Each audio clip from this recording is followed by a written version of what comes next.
네, 이번 계엄 선포 상황 미국도 심각하게 지켜본 것 같습니다. 워싱턴을 연결해서 자세히 알아보겠습니다. 자, 김재용 특파원, 백악관의 입장이 나왔습니까? 네, 짧지만 속보가 나왔습니다. 백악관 국가안전보장회의 NSC 대변인은 윤석열 대통령이 의회 표결을 존중한 것에 대해 안도한다고 밝혔습니다. 또 민주주의는 한미 동맹의 근간이라면서 계속해서 상황을 주시할 것이라고 말했습니다. 윤 대통령이 계엄 해제를 발표한 것에 대한 반응입니다. 바이든 대통령은 현재 아프리카 앙골라를 방문 중이라 공식 입장을 바로 내놓지 못하다가 일단 짧게라도 입장을 내놓은 것으로 보입니다. 앞서 백악관은 한국의 비상계엄 선포 계획에 대해 사전에 전해 들었냐라는 기자들의 질문에 듣지 못했다는 언급만 했습니다. 대신 공식 입장은 국무부가 내놨습니다. 먼저 커트 캠벨 부장관이 한국 상황에 대해 중대한 우려를 표한다고 밝혔고 이후 부 대변인이 긴급 브리핑에서 이런 부분을 다시 언급했습니다. 이 대목 직접 들어보시겠습니다. This is an incredibly fluid situation. I'm not going to jump to any immediate conclusions at this point. What I can say is that we are watching these developments with grave concern. 예, 비상계엄 소식을 사전에 듣지 못했고 우려스럽게 지켜봤다는 건 구체적으로 좀 어떤 의미겠습니까?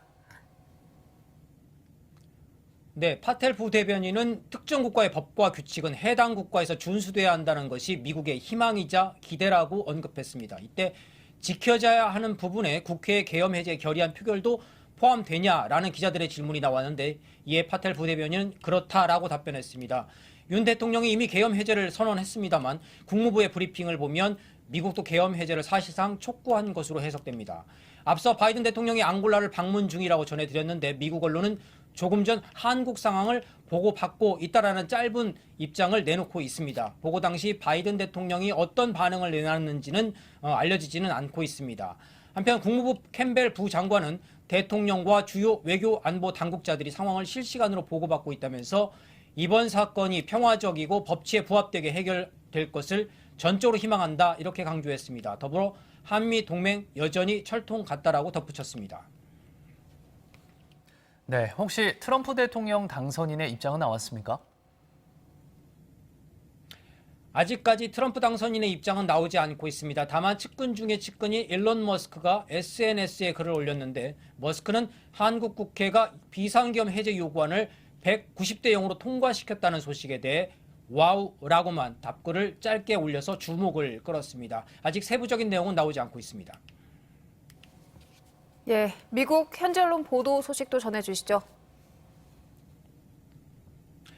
계엄 선포 직후 실시간으로 속보를 전했습니다. CNN은 공수부대 출동 소식과 국회 비상계엄 해제 요구안 가결 소식 등을 현장 화면과 함께 비교적 상세하게 전했는데 백악관 출입기자도 스튜디오에 출연해서 한국은 동아시아에서 민주주의의 대표 국가인 만큼 매우 충격적인 상황이었다고 설명했습니다.